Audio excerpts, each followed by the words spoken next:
beberapa pemain yang sudah dicoret. Artinya itu belum turun ke Belum. lapangan gitu? Belum. Oke, siapa aja itu? Ada 4 pemain ini yang langsung dicoret. Ya, Oke. yang langsung dicoret oleh Yang sebelum STY. TC dicoret. Ya, sebelum Oke, TC 4 pemain dicoret. siapa aja Ini itu? entah sudah dapat TC apa belum ya. Setahu saya sih belum ya, biar nggak salah info nanti. Karena waktu TC sudah nggak ada nih 4 pemain ini. Gitu. Cuma cuma ada list, tapi setelah lanjut ke TC sudah nggak ada pemain ini. Akhirnya ada yang dipulangkan lagi 2 orang. Oh, ini setelah TC. Setelah 4 ini, udah TC pertama, kedua, ketiga ada yang dipulangkan. Baru dong itu berarti? Baru. 2 sudah dicoret lagi. Jadi ada total 6 pemain yang sudah dicoret oleh STY. Dan lagi-lagi tidak menganggap remeh AFF. Kalau kayak gini kan anggapan dari negara lain kita kayak ngeremehin nih gitu jadinya. Kayak makanya dibilang sudah nggak bergengsi. Gara-gara timnas ya. Jadi Piala AFF ini tidak bergengsi tidak katanya. bergengsi karena pakai U20. U22. Tapi netizen juga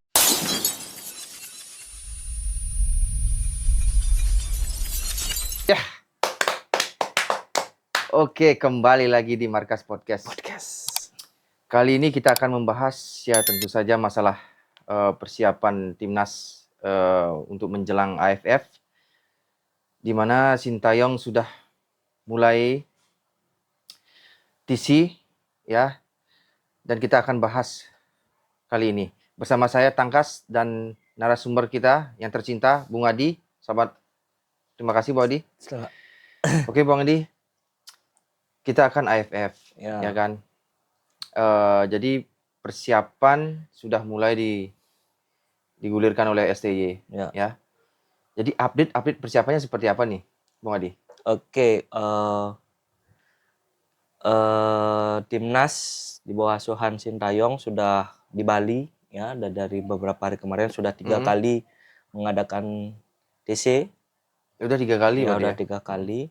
Itu yang pertama itu melatih fisik pemain, dan TC yang terakhir kemarin melatih taktikal dari persiapan untuk AFF nanti yang berlangsung secara 2 kali tandang dan 2 kali kandang. Jadi stadion tuh rencananya kan yang dipakai Manahan Solo. Sedangkan TC-nya ada di Bali United. Di Bali ya? Ya, di training camp-nya Bali United. Nah, kenapa training camp Bali United dipakai? Nah, itu kenapa itu? Ya, karena pilihan dari PSSI dan Sintayong, di mana kita ketahui memang training camp Bali United itu sudah berskala internasional. Ada tempat gymnya langsung di sana ya. Pokoknya fasilitas rumput lah dan fasilitas semua sudah internasional. Memang lengkap ya. Memang lengkap. Makanya Sintayong sangat senang dia melakukan TC di sana. Melaksanakan TC di training camp Bali United. Terus sejauh ini apa nih gebrakan-gebrakan dari kalau gebrakan kan kita belum lihat ya, karena baru TC baru beberapa hari ini, dan ada beberapa pemain yang sudah dipulangkan oleh Sintayong. Sudah ada ya? Sudah ada. Sebelum TC pun sudah ada. Sebelum TC sudah ada? Sudah ada sebelum TC. Tanpa melihat permainan. Kan baru di list ada 33 mau berangkat untuk hari pertama TC sudah ada beberapa pemain yang sudah dicoret. Artinya itu belum turun ke ke lapangan gitu? Belum. Oke, siapa aja itu? Ada 4 pemain ini yang langsung dicoret. Ya, yang langsung dicoret oleh sebelum TC dicoret. Sebelum TC 4 pemain siapa aja itu? Ini entah sudah dapat TC apa belum ya. Setahu saya sih belum ya, biar nggak salah info nanti. Karena waktu TC sudah nggak ada nih 4 pemain ini. Gitu. Cuma cuma ada list, tapi setelah lanjut ke TC sudah nggak ada pemain ini. Ada dari beberapa pemain dari Barito Putra, dari Bali United sendiri, terus PSM Makassar dan Persib. Ada 4 pemain. Ada yang dari Barito Putra itu ada Iqbal Winyange. Ini adalah U17 loh, kaptennya U17 dulu. Udah dicoret. Terus dari Papua itu ya?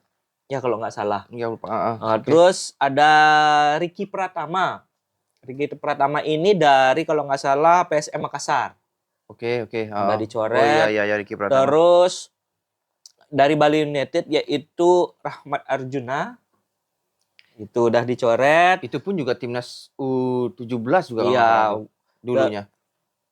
ini sayang sekali udah pemain Bali udah dicoret ini. Oh, itu dari Bali Ya, kan? Bali United. Ya, Terus dari Persib itu Ferdiansyah dia dicoret. Ferdiansyah. Dan setahu saya ini dicoret karena tidak masuk ke skema dari Sintayong atau taktikal dari Sintayong. Tidak masuk dalam taktikal Sintayong. Sintayong. Oh, itu pernyataan Ya, dari pernyataan Sintayong. dari Sintayong bahwa tidak masuk dari taktikalnya dia sehingga langsung dipulangkan. Ini udah ada 4 pemain yang sudah dipulangkan, sangat sayang sekali padahal mereka berharap bisa Jadi dia belum sampai di Bali pun dia udah ya dicoret. Nggak tahu ya sudah di Bali apa belum, sudah dicoret ya aja. pasti belum TC kan? Iya, belum TC. Sebelum TC ternyata nama-nama dari 4 pemain itu sudah nggak ada. Nggak ada, oke. Ya. Terus update setelah TC atau apa kan, itu? Kemarin TC pertama latihan fisik ya kan, kita mau genyot latihan fisik karena kita ketahui bahwa Sintayong suka sekali melatih fisik dari tim pasti. asuhan Indonesia. Memang harus sih. Ya, kita lihat karena memang ini yang namanya kompetisi ya, kompetisi tidak kompetisi seperti liga tapi terus bermain setiap 3 hari bermain ya, karena memang memerlukan kekuatan fisik yang sangat maksimal. Ya kan, karena terus nih bermain. Iya. Terus itu 2 hari, setelah 2 hari ketiga itu teknikal. Akhirnya ada yang dipulangkan lagi 2 orang. Oh, ini setelah TC. Setelah 4 ini udah TC pertama, kedua, ketiga ada yang dipulangkan. Baru dong itu berarti? Baru. 2 sudah dicoret lagi. Jadi ada total 6 pemain yang sudah dicoret oleh STY dan lagi-lagi dari Bali United ada. Siapa aja? 2 orang ya? Ya, 2 orang. Siapa aja Bali United dan PSM Makassar lagi 2 orang ini dicoret. Itu ada Zaki Israf dari PSM Makassar dan Adi Tito dari Bali United. Made Tito dan siapa lagi satu? Zaki Asraf. Ya, udah dipulangkan. Nah, itu alasannya apa? Nah, karena ini bukan karena taktikal atau bukan karena cedera, dia mengalami cedera waktu TC. Iya, dan kasihan sekali.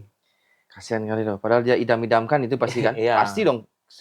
Seperti Made Tito dari Bali United itu kan baru pertama kali kan masuk ini kan kalau nggak salah ya. Kalau Made Tito sudah pernah dia di tim asuhan Indra Safri. Oh iya. Nah, tapi kalau dia kan pasti mengidam-idamkan kalau ya, dilatih pasti sama sudah Sintayong kan. Kalau siapapun pemain udah dipanggil untuk memperkuat skuad Garuda kan sudah luar biasa. Pasti pengen membela lah. Iya. Tapi Tuhan belum mengizinkan ya kan. Karena cedera kan. Sayang sekali ini cedera. Kalau yang kemarin 4 itu karena memang taktikal. tidak bisa taktikal. Kalau ini ya cedera. Ya kasihan sih yang 2 orang ini. Made Tito sama Asraf. Ya. Nggak habis pikir. Jadi ini pemain pun sama-sama dari Bali United dan PSM Makassar. Jadi pemain yang mewakili PSM Makassar dan Bali United sudah 2 hilang. Kan? Iya. Berarti Bali menyisakan satu aja. Satu PSM? Kade Ariel. PSM siapa ya? Lupa saya lagi satu. Ada lagi satu ya? Ada lagi satu. Kayaknya yang kayak bule-bule gitu mukanya. Oh iya. Siapa itu, lupa sih namanya. Karena belum familiar ya. Iya. Mungkin setelah AFF ya, bergulir mungkin udah mulai karena ya jarang ya kita bukan tidak se-euforia timnas senior. Ya. Nah, terus update apa lagi nih setelah dipulangkan 2 itu? Belum ada sih update terbaru. Cuma ya kita tunggu aja apalagi siapa yang lagi yang dipulangkan gitu loh maksud saya, karena ada 23 nanti yang terakhir didaftarkan. Nah, berita terakhir dari Sintayong untuk pemain abroad-nya ya. Surat sudah dikirimkan oleh PSSI. Jadi yang sudah pasti ini yang bisa main adalah Asnawi dan Marcelino. Oh. Ya. Jadi klub sudah membalas. Ya, sudah membalas. Ini perkataan Sintayong ya. Waktu di waktu diwawancarai saat TC di Bali. Oke. Ada salah satu wawancara menanyakan bagaimana tentang pemain senior, pemain abroad yang akan dibawa. Iya, Apakah bisa memperkuat? Ternyata yang sudah pasti itu adalah Marcelino dengan Asnawi. Asnawi ya. Berarti yang belum itu siapa? Belum ada jawaban siapa? Belum ada jawaban, itu seperti Justin Hubner, Ivan Jenner, terus Pratama Arhan. Ya, itu belum ada jawaban. Rafael? Kalau Rafael Strike ini kalau Indonesia lolos semifinal baru dia bisa main. Berarti sudah dibalas sama Ya, klub. sudah dibalas, tapi dengan persyaratannya adalah lolos. Setelah masuk semifinal Ya, baru lolos dia semifinal, diizinkan baru datang. diizinkan membela timnas. Oke. Kalau menurut saya lolos bisa lah. Karena kita kan cuma harus peringkat kedua. Ya, tapi kita ketahui bahwa permainan kita hanya mengandalkan pemain U22. Iya. Ya, jadi kita aja yang U22, yang lainnya sudah bisa kuat-kuat semuanya. Seperti Thailand gitu. Malaysia, Singapura yang sudah semua kan? Ya, yang sudah biasa. Malaysia lagi yang sudah pernah menjuarai AFF, mengeluarkan skuad utamanya. Jadi mereka sangat menggebu-gebu. Nah, kitanya aja yang menggunakan pemain dari U22 gitu. Oke, itu kita dari internal kita sendiri ya. Sekarang coba kalau seandainya ada nggak update apa ini di luaran, artinya di negara-negara tetangga kita nih tentang kita gitu loh. Ada sih beberapa colekan ya mungkin atau sindiran ya. Iya, sindiran sih. Sindiran bahwa AFF ini tidak bergengsi gara-gara Indonesia. Tidak bergengsi gara-gara Indonesia. Karena yang saya seperti bilang tadi, kita mengeluarkan umur muda. Jadi kita memakai pemain jadi mereka menggunakan senior sedangkan kita menggunakan U22. Kalau ini terus dilakukan dan negara-negara lain ikut melakukan hal seperti yang sama, jadi gengsinya menurun. Kualitasnya agak menurun. Tidak bergengsi jadinya. Dan memang, tapi menurut Bung Adi sebenarnya AFF ini bergengsi nggak sih? Bergengsi, ya kalau saya bilang mungkin gini ya, hal yang pertama harus kita akui bahwa AFF ini adalah penantian Indonesia sebenarnya dulu. Dari dulu. Kenapa? Karena kita tidak pernah menjuarai AFF. Selalu runner up gitu. Jadi rasa penasarannya kita kan di AFF.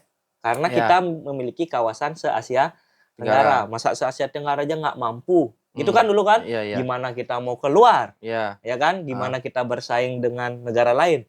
Tapi sekarang yang terjadi adalah kita sudah melampaui Asia Tenggara. Buktinya kita lolos ke round 3 dan mengukir sejarah. Kita perolehan poin kita lebih besar daripada pendahulu negara-negara pendahulunya yang ikut kualifikasi. Di Asia pun seperti itu. Kita sampai ke 4 besar di Piala Asia. Artinya kan sudah terlewati. Rasa penasaran kita di Asia Tenggara sudah kita lewati. Namun kita tidak pernah juara AFF. Nah, kalau saya bilang penting nggak penting, itu penting kalau saya. Bagi Bung Adi penting. Penting. Karena apa? Bukan karena juaranya ya. Karena bukan juaranya. Karena ini adalah salah satu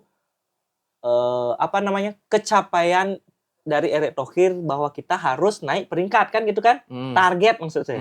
Ya kan? Targetnya kita harus 100 besar ring di atas 100 kan gitu. 100 besar dah. 100 besar. Nah, kalau Piala AFF kan kita dapat poin. Loh, kan bukan FIFA. Bukan jadwal FIFA. Ya, bukan jadwal FIFA, tapi FIFA dari tahun ini memberikan poin untuk ajang kompetisi ini. Berarti setiap pertandingan kalau menang dapat poin. Dapat poin. Kalau kita menang terus sampai ke final, kita juara di final, itu lumayan loh. Poinnya kita menjadi 18 poin, sekitaran 18 lah. Artinya yang juara itu mendapatkan 18 poin. Iya, mendapatkan 18 poin.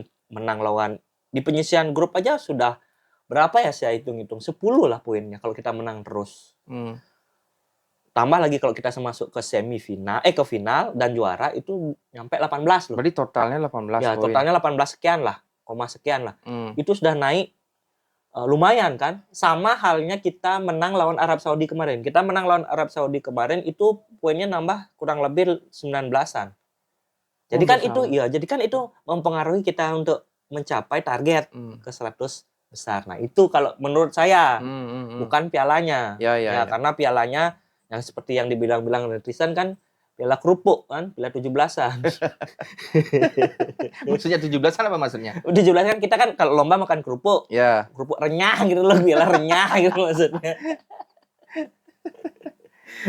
Itu kalau juara. Ya, kalau Nah, juara. menurut Bung Adi bisa nggak dengan U20 ini kita juara? Gini lagi balik. Bisa nggak bisanya ada kemungkinan bisa. Ada kemungkinan bisa. Ya, tapi yakin nggak yakinnya, kalau saya nggak yakin. 50-50. Karena kenapa? Yang saya seperti yang kemarin podcast kemarin, Vietnam loh saya takutkan. Thailand juga. Ya, Thailand. Kalau kita misalnya lolos, Thailand, Malaysia tuh udah pasti kayaknya. Ya, Nah, kalau kita lolos apa nih? Grup ya, antara Thailand dan Malaysia. Ya. Di grup aja kita ada saingan tuh Vietnam paling berat.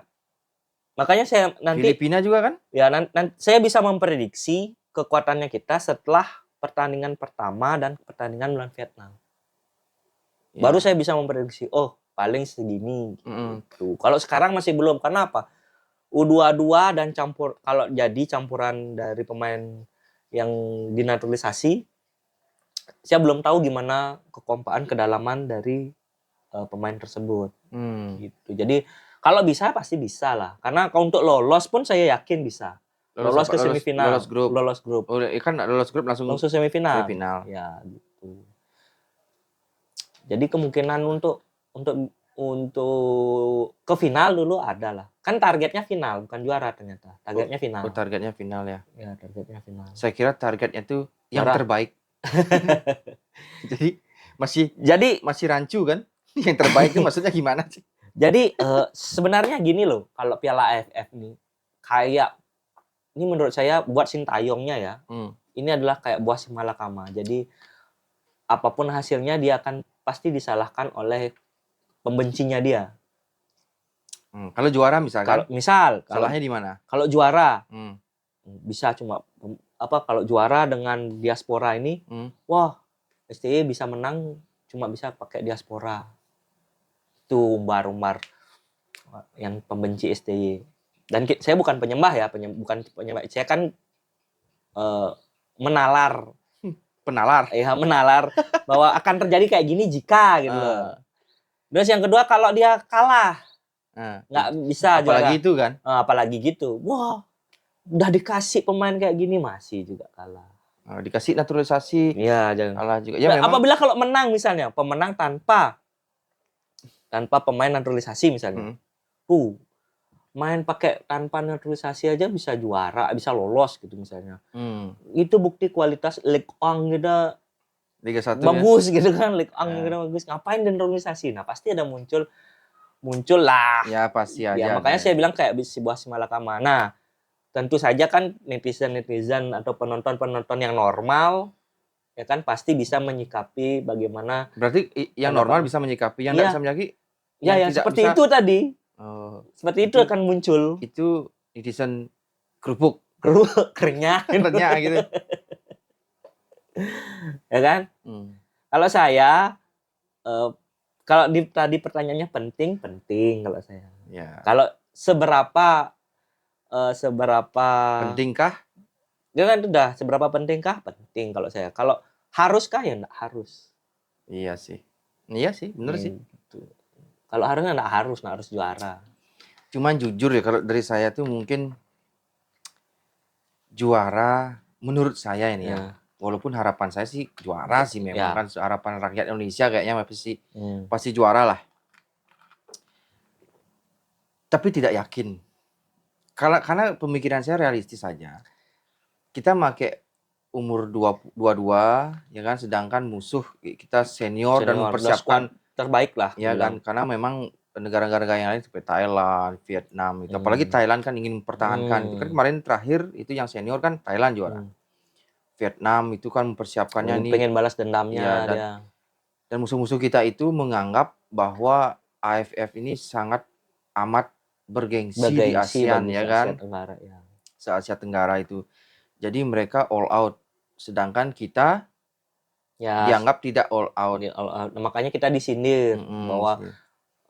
AFF nanti akan menjadi apa kualitasnya nggak bagus Iya, gara-gara cuman kalau kita pakai senior yang inti, Rugi. yang dipakai itu, iya, rugi. lebay. Kalau menurut saya ya, Iya, menurut iya. saya pribadi ya, agak lebay gitu loh. Kalau saya ruginya kenapa? Satu, capek dia. Iya, Belum. pasti. Yang kedua, riskan untuk cedera. Ya Kalau- anggap misalkan di ACC sama klubnya ya, masing-masing kalau semua kan. dikasih misalnya Ya gitu. kan, itu agak berlebihan menurut saya, lebay. Karena apa? Nah, itu dah saya yakin 100% pasti juara lah dengan hal itu. Kalau saya ya maunya gini. Kalau saya ini pendapat saya ya. AFF ini kita keluarkan memang ya terbaiknya kita bukan U22. Pemain yang pernah dipanggil Sintayong main lagi. Maunya saya kayak gitu. Maksudnya? Pemain yang sudah nggak pernah dipanggil gitu loh.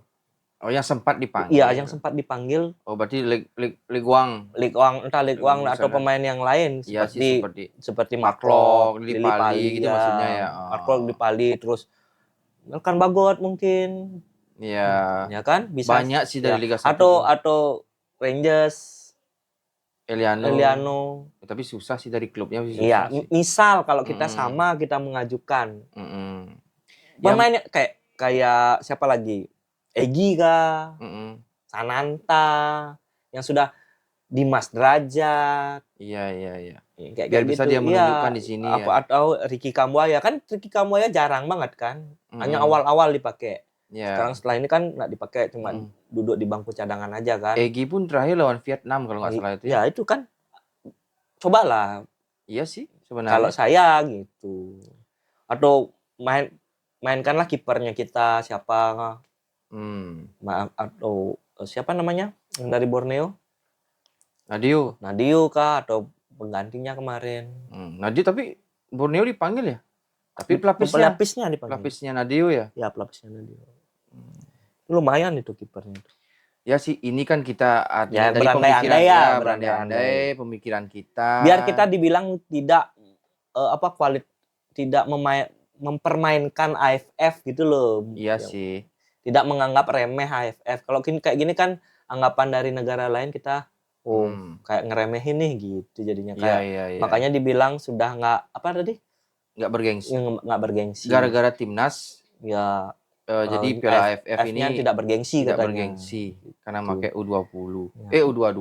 Tapi netizen juga bilang setelah kita lolos Piala Asia dan Piala Dunia ini lebih baik jangan. AFF ajangnya tidak bergengsi lagi kebanyakan kan yang bilang. Memang berlebihan sih memang. Kalau menurut saya juga gitu. Berlebihan kalau kita pakai itu. Jadinya kan sebenarnya. Sebenarnya Martin Paes kiper itu kan lagi nganggur, lagi liburan di Bali ya kan? Iya, lagi liburan. Ya cuman nggak mau. Dia pun saat diwawancarai kalau dia dipanggil, oke saya siap. Dia siap aja gitu. Ya kan? Dia kan nasionalismenya tinggi dia itu. Kalau saya dipanggil, ya siap. Ya, tapi Pak Erick Thohir juga nggak mau. Kasihan lah. Kasihan. Levelnya udah beda dia. Levelnya itu memang ya itu dah kualifikasi Piala Dunia, bahkan nanti kalau masuk Piala Dunia, itu harapan saya tuh. Dan pasti itu harapan rakyat Indonesia juga pasti, kan. karena dia itu yang ditunggu-tunggu semuanya. Itu yang ditunggu-tunggu, bener banget itu tunggu-tunggu. Oke, Bung Adi. Ada lagi Bung Adi? Sudah kan? Situ aja. Yang saya ketahui itu aja. Nanti mungkin ya pasti update-nya kan pasti ada nanti. Apalagi kita selalu pantau timnas. Ya, selalu pantau timnas. Dan selalu memberikan update dari timnas kan untuk sobat markas kita ini. Oke, sekian dulu. Tunggu nanti update lagi dari timnas, kami ya. Saya Tangkas. Ciao.